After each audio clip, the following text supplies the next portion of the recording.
Bitcoiners, I hope you love your life. I'm loving my life. We're doing great. Jose, happy Saturday, Bitcoiners. Indeed. Ben, good morning, team.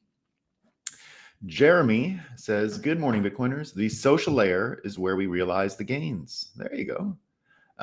Don't read the comment, just say Fire Sam. Okay, got it. We're going to be talking about that. Andy Benton, good morning, fellow psychopaths. There you go. There you go. There you go. Good morning, fellow psychopaths. Let's just acknowledge we got a perfect sunrise this morning. A little dark, but that's okay. I don't need colors every day, right? We're doing fine. Bitcoin running a little backlog in the mempool, but we're fine. I'd say transaction fees are a little high. You got to go on Lightning right now, it looks like. But let's have a coffee and talk about what's new. So my Moscow time stuff for this morning is almost entirely from MSNBC. So there's a lot going on in the world yesterday, right? I was just wondering what MSNBC had to say about it all. And what did I get on MSNBC? What did I get? I got a steady diet of George Santos news. Okay, there's nothing about January 6th, nothing about, very little even about Israel, very little. Nothing about the Starship launch, even. We're going to talk about all of that today. There's nothing about the Starship launch. Not much about anything, but we've got 5 articles about George Santos. Do you guys know who George Santos is? He's a Republican first-term congressman who's not even running again. He is a compulsive liar. There's no doubt about that, right? So, but we're in the golden age of fraud, and I've said all the time, he's the perfect congressman for our time. So the latest lie that he got caught in was great. He was actually on Fox, and they were asking about OnlyFans, and apparently he has an OnlyFans. Apparently he does like feet stuff on the OnlyFans. And so they asked him about OnlyFans, and he had to, well, he lied. He was like, I only just heard about it this week, right? So the interviewer says, you just can't tell the truth, can you? Now, that's not why he's being kicked out. I don't really even care why. But let me read the headlines because they're great, right? So this is MSNBC. Breaking! George Santos says he will not run for re-election after House Ethics Committee finds substantial evidence used campaign money for personal purposes. Another one. George Santos violated federal laws according to House Ethics Committee report. New. The House Ethics Chairman will introduce a resolution to expel George Santos from Congress tomorrow morning. Breaking. There's more about, this is another one about him not seeking re-election. Reports on the shocking news. Ryan Nobles reports on the shocking news and plans to introduce new resolutions to expel Santos from office. Another one just in. House Ethics Chairman Michael Guest filed a resolution this morning to expel Representative George Santos from Congress. There's all kinds of George Santos this morning. Nothing else going on. And I've got one. So this is another one I love when this happens, right? When we can take a fake news story and bridge it into our theme today. So the fake news story is the following, right? So this comes from Axios. Axios coming through these days, okay? So now we here in the morning breakup know exactly how to read this headline, and it will bridge into the next one. So this is Axios, all right? A new 10-part podcast called Who Killed JFK by director Rob Reiner. Rob Reiner's around, guys. And journalist Soledad O'Brien claims to have evidence of who really killed President John Kennedy in Dallas 60 years ago. So what do we know about Rob Reiner? What have we been told about Rob Reiner, right? What do we know? That he's a Mockingbird asset, right? We've heard it from many people, and it's kind of the only way to even interpret the nonsense that comes out of his mouth. Before I really understood how things worked, I used to get sort of angered by Rob Reiner. I used to say, I love the movies he made. How can he be so wrong? What's wrong with this guy? What's going on? But then once you find out that he probably has some blackmail material, probably isn't a master of his own house and or his own brain or his own thoughts. So Mike Benz has made a prediction, and I think we should all acknowledge it. He believes that, so he calls him the CIA's mop-up man in Hollywood, is going to tell you who really killed JFK, right? We're really going to find out, right? Don't listen to Bobby Kennedy, he's an idiot, right? He doesn't know anything. Don't listen to any of these people, right? Listen to Rob Reiner. Rob Reiner, right? He's the guy who knows. So he's making a movie, and Mike Benn says, I'm calling it right now. In the next 3 months, we're going to get a news cycle blaming Russia for killing JFK. I say it's true, 100%. He's got it right on here. But we're not done. That's not the only part about Rob Reiner. Well, he does get into the piece about Rob Reiner. Let's just reiterate, right, that Rob Reiner had his own pool parties were attended by not one, not two, not three, but 4 separate CIA chiefs. Leon Panetta, Michael Hayden, Clapper, all these people that are from Russiagate are involved in his thing. And his little cutout that he uses, which is one of his, things, all these guys are on the board of it, right? So that's interesting. But here's what Rob Reiner is saying separate. Okay, this is the fake news part, right? So the whole part that I just mentioned about JFK is not all he tweeted yesterday, right? So again, Rob Reiner tweets, you can always understand what's going on because of who he works for, right? So all you have to know who he works for, that he made a lot of movies with kids in them in the 80s and 90s, and somehow now he doesn't get to make his own decisions, right? He's got to tweet shit like this, okay? This is what he tweeted yesterday, and he's done this many times now, okay? Many times. If you vote for anyone but Joe Biden, this is his actual tweet from yesterday. If you vote for anyone but Joe Biden, you are voting to destroy American democracy. This is an actual tweet from Rob Reiner yesterday. Now, again, what did I say? A few years ago, I would have read that and I would have gotten rid this fucking Rob Reiner. What a fucking asshole. How the fuck doesn't he fucking know about Joe Biden? Doesn't he fucking know what the fuck's going on January 6th and what the fuck? Right now, you don't have to do that anymore. You know exactly what's going on, right? He made a movie with Corey Feldman and all these guys from the 1980s that didn't turn out so well for them, right? Ask them what happened in their childhood and they'll tell you. And now he's telling you what's good for democracy, okay? Great. Now, here's the good news. People like him and the Mockingbird system are absolutely falling apart. They cannot do the job anymore, and we're going to talk about all of that. Here's just one proof, though. Michael Rapaport, who's also an actor, right? Now, Michael Rapaport, I don't believe was at the Rob Reiner level of manipulation and blackmail. I think this is a guy. So if you don't know who Michael Rapaport is, he was an actor, I guess, sort of famous in the 90s and 2000s, kind of a comedian. He's done a few good things. There was a movie, I'm trying to remember what it was called, that I really liked him in. And it was with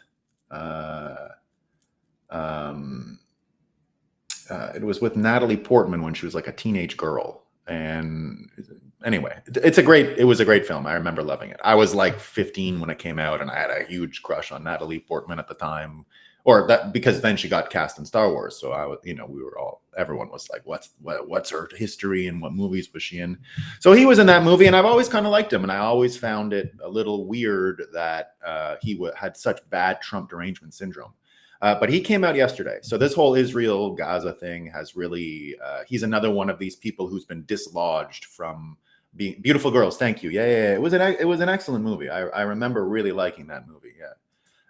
That's really where the first time you even heard that Neil Diamond song, Sweet Caroline, that I think that had a lot to do with turning Sweet Caroline into a chorus for American college kids as you got into I don't know if people remember this around the world, but I don't really remember that song, Sweet Caroline, until that movie. And then from then on, anytime it came on, everyone sang it, right? Weirdly, I don't know. Maybe it was there before, but I was too young to know and didn't know what was going on in the world.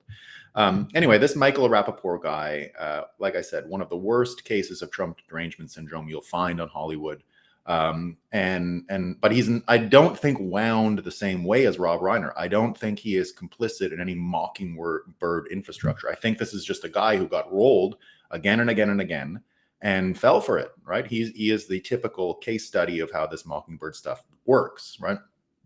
I don't know. Maybe he was more like Rob Reiner. I don't know. I don't know, right? But his whole brain is changing now because of what's going on with Joe Biden. So you get Rob Reiner saying if you don't vote for Joe Biden, you're killing American democracy. Now, one of the people with the worst cases of Trump derangement syndrome now hates Joe Biden. So Michael Rappaport says, if Biden runs again, he will support Donald Trump. Now, he's probably just making crazy videos. But War Clandestine says the following: the reality is setting in for leftists that America was far better under Trump than under Biden. The psychotic left-wing policies, foreign conflicts, and embarrassing leadership are taking their toll on the normies. Even those suffering with severe TDS can no longer deny it. And that's what we're going to be talking about from now on, right? Bitcoin, Starships, and the Yay Vultures circles the January 6th. To me, which is really that the ability of Mockingbird and these other untrustable third-party media propagators simply can't do the job that's required anymore. They cannot brainwash at the scales required to keep this train on the tracks. And I'll explain, right? Because everything we saw with learning about Mockingbird and understanding how the assets work, understanding how information is laundered is coming out now in this new case with Elon Musk. We've been talking about it for a few days, right? So now guess who says they're not advertising on X anymore? Guess who it is, right? Let me read the names of these things: Apple, Disney, Paramount, Lionsgate, IBM, Comcast, NBC Universal, and the European Commission, right, have all pulled their advertisements. Now, they're pulling their advertisements as a result of that thing you heard about a few days ago when there was the ADL ad made, really focusing on how white Christians are the ones purporting or perpetrating the anti-Semitism in America, or at least not saying it's them, but at least, it was a model of them in a commercial and their family dynamic, and basically telling these people, you have to be better, right? But no mention of Islamic people, no mention of young college students being anti-Semitic. So now everyone jumps in and it's Elon who's the problem, right? So it's Elon who's the problem. Comcast and NBC Universal stop all advertising on Twitter immediately. So it's all these different things. This is a CNBC headline. Apple, Disney, other media companies pause advertising on X after Elon Musk boosted anti-Semitic tweet, right? So this is the one where he was like, you sons of bitches, stop wagging your finger and focus on who's actually doing it, right? So now we even have the White House. The White House itself is directing criticism to Elon Musk, right? White House blasts Elon Musk's unacceptable anti-Semitic tweet. And people picking up on these other companies as well. Well, Matt Walsh saying that as well. The White House is realizing statements condemning the White House is releasing statements condemning private citizens for tweets. Absolute insanity. Ashley St. Clair saying here, the media simply wants Elon's scalp. He is too much of a liability for the control monopoly. They don't actually care about preventing hate or harm. The companies pulling out of advertising as a virtue signal are some of the most morally bankrupt organizations on the planet. And this comes at the same time that we've seen a love fest for Bin Laden on TikTok, right? Are any of these people cutting their advertising to TikTok? All you see on TikTok right now is young people saying, oh, Bin Laden was right. That's what you see every day on TikTok. They had to shut it down. It was too much, right? Have we seen any condemnation of TikTok? Of course not. Zero, right? So that's how you know. And that's why this whole brainwashing edifice is falling apart, because it's so clear how little sense it makes, right? And now all of this is happening at the same time as Elon Musk is launching a Starship into space today, okay? He's launching a Starship into space while trying to deal with these little dingleberry things sticking on his ass crack that are like Media Matters and all these people. So on Monday, so he's launching the Starship today, but on Monday, as he wrote in his own, and he shared his own, I guess, Google Doc, this is what he's got in store for them on Monday. Stand with X to protect free speech. The split-second court opens on Monday. X Corp will be filing a thermonuclear lawsuit against Media Matters and all those who colluded in this fraudulent attack on our company. So they're going to get blown out of the fucking water. I'm here for it. I can't wait for this. This is going to be a lot of fun. Now, it looks like, so I watched Mike Benz this morning on all of this. He said none of these people were going to be advertising in a year anyway. They needed an excuse to get out. There was no way they were going to stick around for the election, because they all understand that you can't really craft things if you don't have this full court press over the opposition. It simply falls apart and doesn't work, right? So So we get no TikTok bans, right? We get Apple. I think starting a process that will unwind the whole company eventually.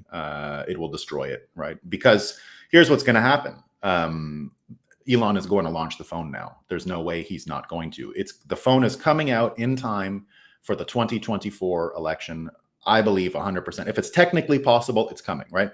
And remember, the Starship is to launch more capacity of these Starlink satellites into the air, right? So he already owns 80% of the tonnage in space based on the amount of things he's launched into orbit versus all the other countries in the world. So it's one of these instances, again, where we are dealing, I think anyway, with a conquistador versus Aztec or Mayan people praying to the sun, right?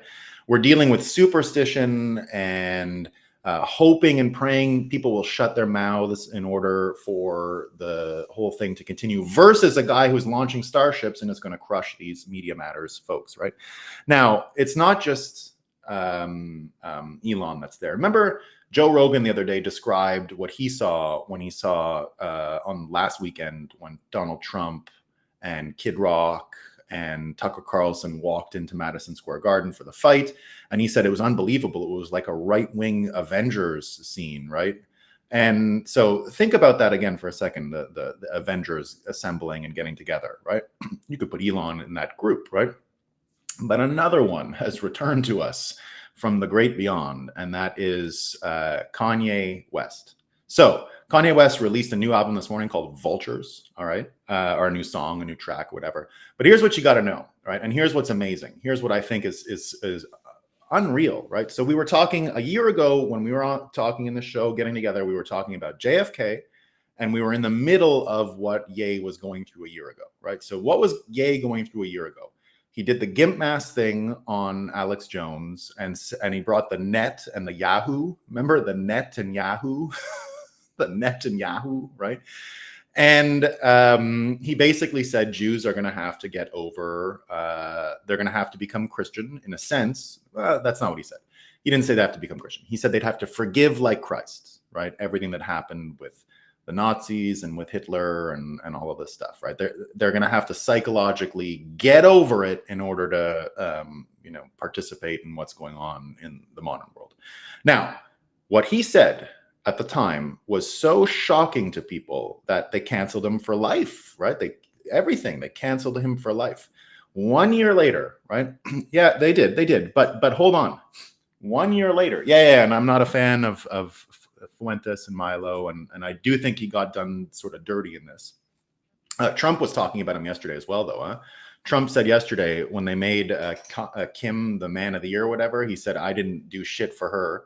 I did everything for, because I guess there's some new book coming out talking about it. He just said, I did it for Kanye, right? I did this for Kanye, the commuting of sentences and all of that stuff. So here's what you got to know. And the song is called Vultures. Okay, so the song comes out, it's called Vultures. But here's my observation, right? Everything Kanye said a year ago, is almost coming to be where people are at today in this sense right now. I'm not saying he had it all right or anything, but we are at a point where people are trying to at least understand Netanyahu's role in this, right? We've been talking all week about how Americans are realizing they're not allowed to have as many opinions about Israel as Israelis are, right? Now, again, I've told you 1,000 times on this show that I have a bias, right? Like I have a total bias. And so I don't hide that, right? I'm not hiding that, but I still want to be able to criticize Israel appropriately. That doesn't mean I give them a blank slate all the time on every issue, right? Not even close. And indeed, what Kanye said, I think, is what is actually happening now, because the design of what the war in Palestine and Hamas and Israel is a strange thing in that, in a way, both sides are winning in this sense, right? Hamas didn't do this to get like a point. It's doing it to destroy Israel's ability to be a victim according to the Holocaust narrative. They're trying to lure them into doing a Holocaust so that they can erase and neutralize that victim aspect, right? Which is why I call what's going on over there the most fiat war in the history, right? It's just two groups who are not, they can't be the victim at the same time. So it's complicated, right? It's, when the thing you used to do in baseball when you throw a bat. If you're not American, you don't know about this, but for taking turns and making teams or whatever, we used to throw a baseball bat, someone would catch it, and then you got to put your hands on the hilt of the bat, and the person who has to put it on top, it's like any mini money mo or something, right? So it's a typical thing we all did as kids, and it was a way to set. It's like a rock paper scissors thing, right? So whenever I think of the Israel victim arguments, that's all I think about. It's just like, and then I'm the most, right? But it's just a step ladder. It doesn't make any sense. So the things that Ye was saying a year ago are all of a sudden turning into the kind of, not trendy, but at least it fits into the narrative as we see it today, right?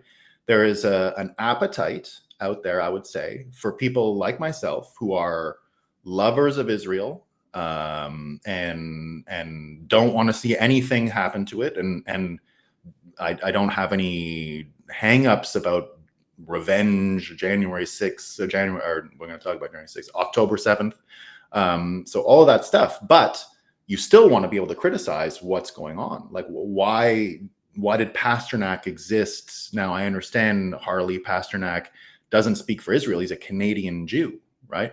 But it still speaks to this Hollywood piece and manipulation and what's going on with all of this stuff. And why does Elon get in trouble for this stuff when it looks like TikTok is much worse? And it's not even about whataboutism or relativism. I'd say the criticisms that Elon had about the Anti-Defamation League criticizing white Christians again as if they're the biggest problem is entirely appropriate. You should be able to have those conversations, right? Now, again, with the Ben Shapiro and the Candace Owens thing, right? I still think more or less, Ben Shapiro is more, I agree more with what he's saying about stuff, right? Candace Owens is an American woman who wouldn't be fighting in the war if there was one. Like, if you're Ben Shapiro, that you're in the war, right? You're in the war. So your opinions are naturally different. There's no way you can compare them. I'm not saying she's wrong, but it's just a different experience, right? So when it comes to being critical, I totally defend her right to criticize this stuff. And I think it is a problem. It's a major problem that people can't criticize Israel in America the way Israelis criticize Israel, right? That's a huge problem, and it's starting to go away.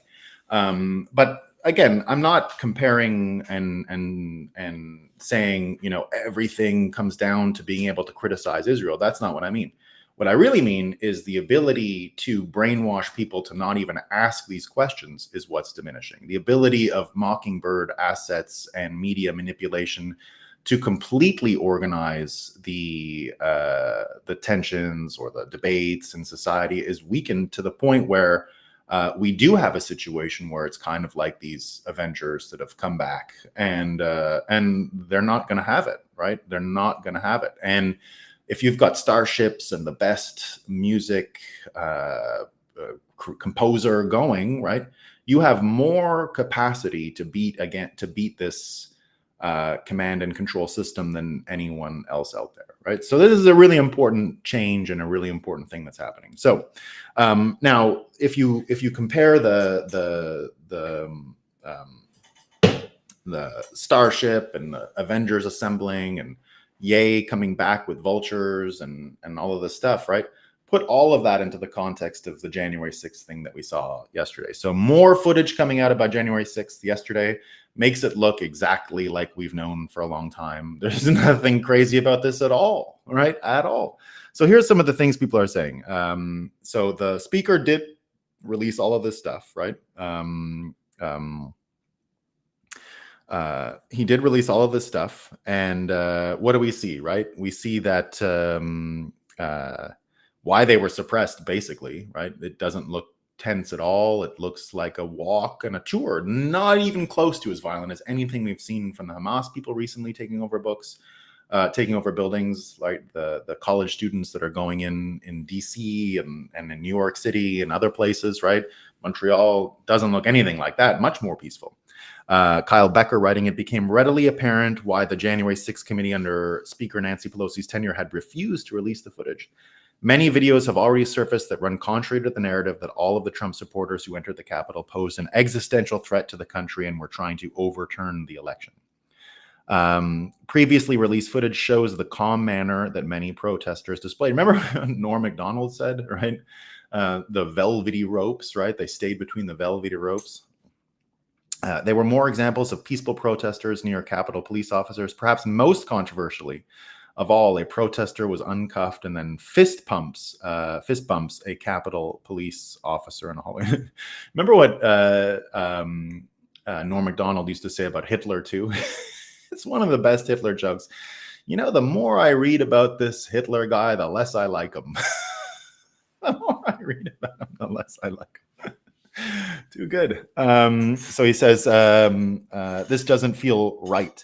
Of course, it goes without saying that there were violent rioters on January 6th. The issue is that the rioters gave advance warning they were coming. There were agent provocateurs like Ray Epps and John Earl Sullivan. The FBI had monitored extremist groups for months ahead of January 6th, even violating constitutional rights in the process. None of the protesters brandished a firearm in the Capitol building. Because remember, that's the big thing, right?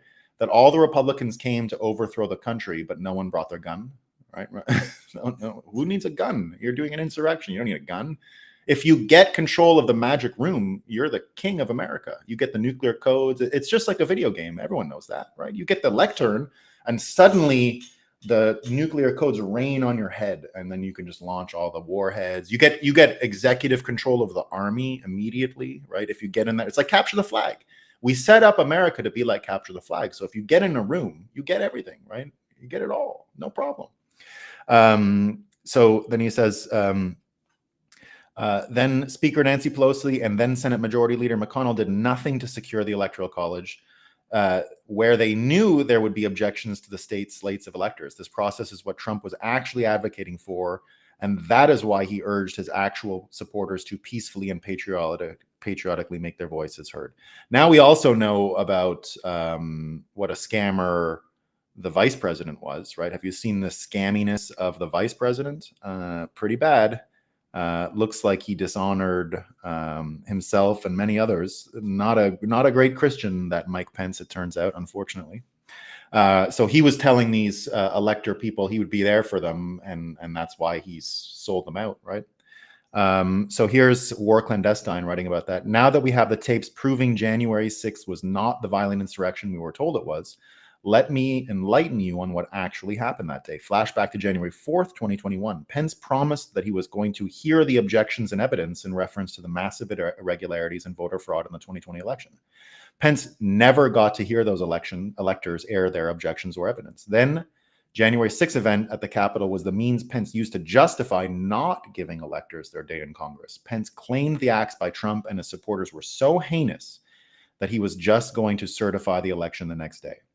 Well, now that we have the January 6 tapes, it is clear that the event was facilitated and coordinated by elements within our own government, and that evidence of this was intentionally held from the American people in order to continue perpetuating this massive lie. You best start believing in Orwellian dystopias. You're in one, right?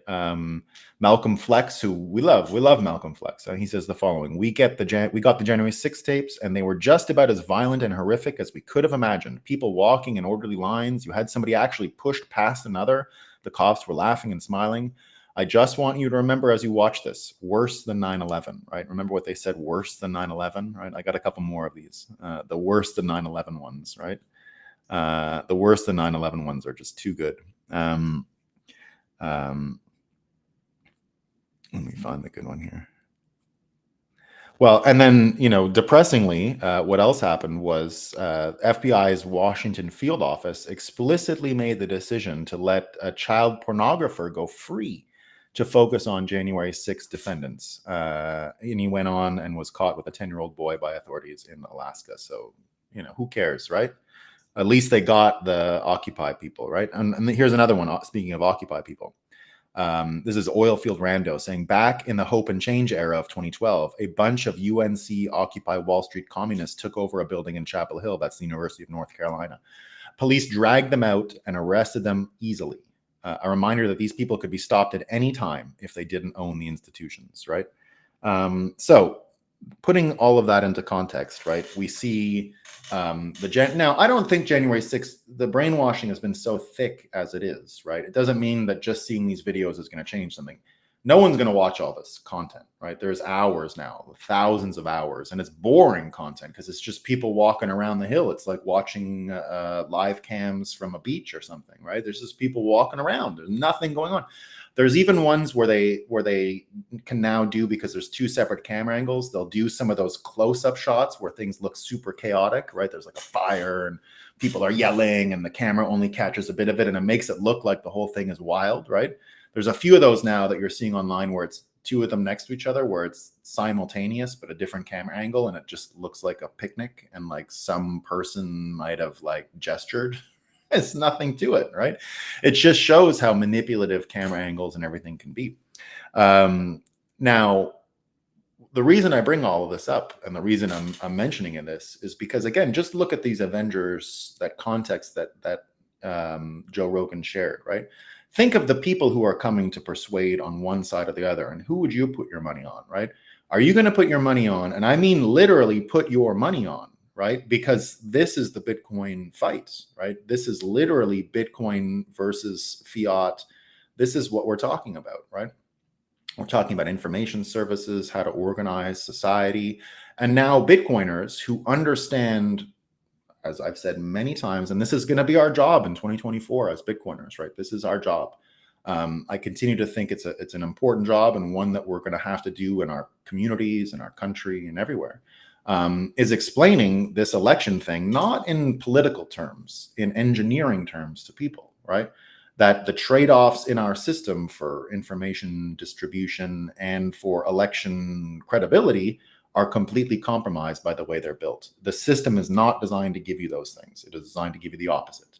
And Bitcoiners can explain this to people. We see the world this way, right? So between the Starships, between Ye coming back, and I think Ye coming back is going to gather steam, right? I think, again, everything he said last year fits more accurately into the narrative now, right? I think an appropriate level of criticism of Israel. I wouldn't say Ye would cheer on anything like October 7th or anything like that. I'm just guessing, but I think he's okay with self-defense, right? So this Israel thing, again, has completely created a situation where the red and the blue dichotomy that the censorship industrial complex has been trying to propagate forever is falling apart very quickly, very quickly. And I don't think it's going to stop. Like I said, people like Michael Rappaport and these others are starting to realize that there is a feedback loop of reality that's coming for all of this brainwashing, and it's coming quick. Now, the next story, we will talk about this one a little bit. It's the Sam Altman story. I'm sure you guys have all heard. The OpenAI guy is gone, right? Why? No one knows, right? Kara Swisher, one of the worst Mockingbird assets you're going to find. Space drop candidate for sure. There are about to be a lot of major departures of top folks at OpenAI tonight, and I assume Altman will make a statement tonight. But as I understand it, this is the fake news they're going to give you, right? But as I understand it, it was a misalignment of the profit versus non-profit adherence at the company, right? The developer day was an issue, they say. Sources tell me that the profit direction of the company under Altman and the speed of development, which could be seen as too risky, and the nonprofit side dedicated to more safety and caution, were at odds. One person on the Sam side called it a coup, while another said it was the right move. Now, what I hear from all of this is the following, and I'm not sure if I'm right. I have no clue, no evidence, nothing, right? But I think this is what happened. I think Sam Altman signed some form of military agreement with Israel just guessing. I have no proof at all. None, zero. I have zero proof. This is 100% speculation. 100%, right? But why would multiple people in a company? If it was just Sam, you could say a girl thing, me too. I don't know, right? Who knows? It could be anything. But the minute it's multiple people in the company and you're talking about profit, non-profit, it's not the nice business stuff like, oh, we made some apps and some developers can now leverage the system. I don't think so. I don't think that's it at all. I think we haven't seen AI deployed in a military context yet, so we don't know what it looks like. But I wonder pattern recognition in tunnels, pattern recognition in phone movements. I don't know. I don't know. But what AI can do is pattern recognition. And what you might want if you're hunting people is pattern recognition. So were there military applications to AI that we don't know about yet? I think so. I think there were. Now, there are other people out there saying it's, competitors and things like that. I'll tell you what some other folks are saying. Let me see. Anyway, I know I can't see it. So the ability, I think, or the way OpenAI would have been co-opted into this edifice of control and manipulation was not going to be predictable, and things were looking different, and it was slipping out, right? So I don't know. I don't know. But I see it as a panicked effort to make sure that this doesn't influence narrative control going forward, right? I think he helped Netanyahu, is I guess what I'm saying, right? I think he helped Netanyahu, and I don't think everyone's okay with that. Now, why do I say not everyone's okay with that? Well, here's why, right? Here's why. I mentioned Netanyahu and Kanye criticizing him, right? And I think it's okay to criticize Netanyahu. I never want to say that I am so into Israel that you can't criticize Netanyahu, right? Of course you can. And I had no problem at all. And I thought it was funny the way Ye did it. But you're starting to see criticism of Netanyahu on liberal media, right? Why? Why are you seeing this in liberal media all of a sudden? Why is CNN talking about Netanyahu? Where did all this come from, right? Well, our good man Mike Benz has an answer, right? So CNN's shifting stance on Netanyahu, this is what a normal libtard would say, okay? CNN's shifting stance on Netanyahu reveals a strategic change driven not by newfound principles, but by a recognition that the once valuable U.S. asset has now become a liability. So according to this guy, is they've realized that Netanyahu is a liability, so they're not going to be dealing with him anymore, right? Or they're now criticizing him, right?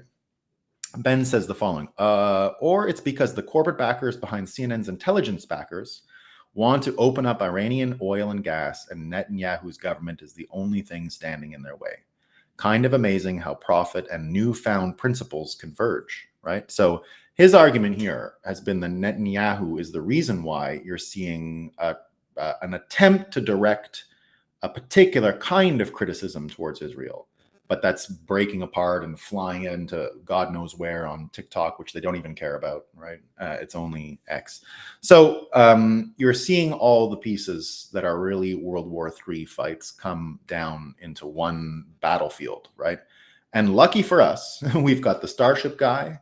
We've got Trump, the greatest persuader in the history of persuaders. We've got Tucker, one of the best news argument people going, right? Can create a narrative very, very well.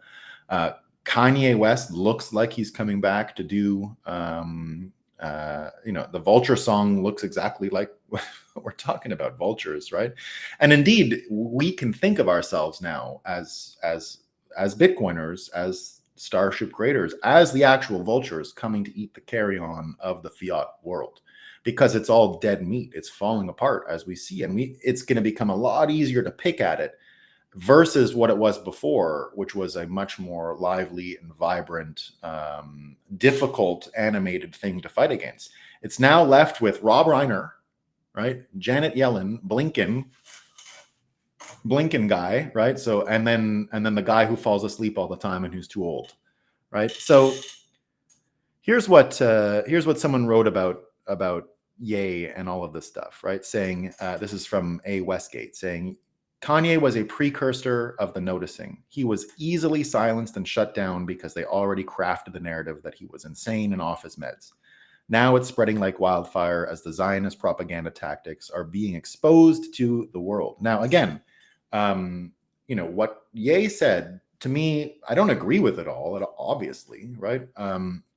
But again, like Trump, Ye is an artist. And an artist in this context is always the person who will say whatever it is, that's the most insulting, inflammatory thing you can say, right? So his job is to make you feel uncomfortable and to make you feel uneasy. And he did a great job of it a year ago, and indeed became the precursor of this noticing, right?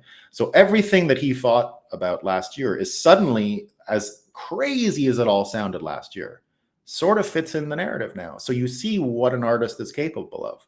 He was there. He was at the point people are just coming to a year ago. He was already there. He knew we were coming here. Imagine, no, I don't think he rationally knew. I think he saw the energy going in that direction and he went there. And now suddenly his opinions from a year ago fit into the narrative today, or not into the narrative, but fit into the competing narratives of today, right? What seems without context and without any way to even understand it a year ago is suddenly on point and relevant today, right? Because indeed, we're dealing with people who are calling everyone colonizers, him included. He's a colonizer now, right? So that's how we do it, right? So let me see. What do we got here? What do we got?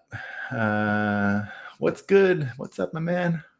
Hope you're doing good. Yeah, Fuentes and Milo, and they used them. Yeah, I'm not a fan of them. Did you see my tweet today about Kanye? I did not. Literally just tweeted that. I did not see that, Billy. I did not. No. I did not see it. Now watching it 2x. Cool, man. Mm-hmm. I'm from the future. You will be pleased. We're happy about the future. I wish more normies watched your shows. The Awakening would be exponential. Well, the book is coming out soon, guys. The book is going to help. The book is going to be really good. With Mockingbird's system, the structure of the media matrix is the message, contained and control that not authorized. But yeah, that's what we're doing, guys. But we're going to win. We're winning. We're winning big time, you know? Like I said in the and that's what I call all the January sick people, right? It's not January 6th, it's the January 6th, right? They're sick. They're sick people, carry on, sick people. So the Vultures, the Starships, the real persuaders are coming, right? And it's not going to be Rob Reiner. Rob Reiner ain't going to win, right? No one is going to believe Rob Reiner's JFK story. Right, we're gonna go to the source and hear from RFK. Who, I mean, we know what happened, right? We know what happened. The same people that are trying to assassinate Trump's reputation, Musk's reputation, Ye's reputation. That same fight is what they killed Kennedy. They did it, right? We know that, and that's why 2024 is going to be the most amazing year. We're getting to the bottom of all of it. I think, or we'll blow the world up. We'll see. You know, I don't think we're going to make it if we don't get to the bottom of this stuff. The system can't handle keeping this much contained. It's going to come out. It's going to leak out. This is the way God built the world, right? So we love it. We're going to have a good time. More people are going to have trouble. It's true. It's not going to be that easy for everyone. Maybe not even for us. We'll see. We'll see how much we get hunted. We'll find out. I said something in the chat. Why? It was like, subscribe, hit the bell directive. I don't know, CB. I don't know. I didn't see it either. I did not see it either.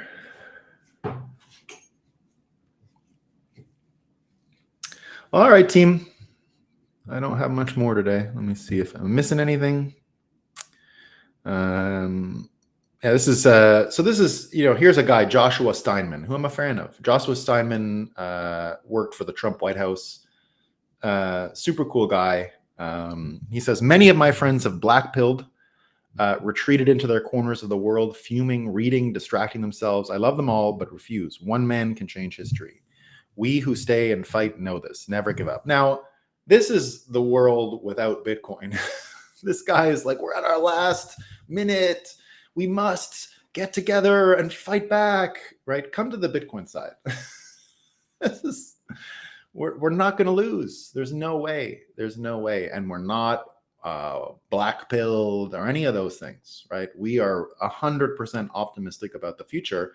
And we're just going to get through this last clown show, and it might be fun. It might actually be really funny, right? As I've said many times, hyper Bitcoinization is the reason why we win is because it's more fun than hyperinflation. It's that simple. There's nothing else to it. The thing we're doing is more fun than the thing the other people are doing. Hey, we're going to win. No. We're going to win. We're going to win. We're going to put spaceships in the air, and we're going to destroy the brainwashers, and we're going to create a better P2P information model, and we're going to wipe the world clean of this dirty money, and we're going to fix everything. It's not much longer. Not much longer, guys. 2024 is the big year. World War III shall end, I believe. All right, team. See you Monday.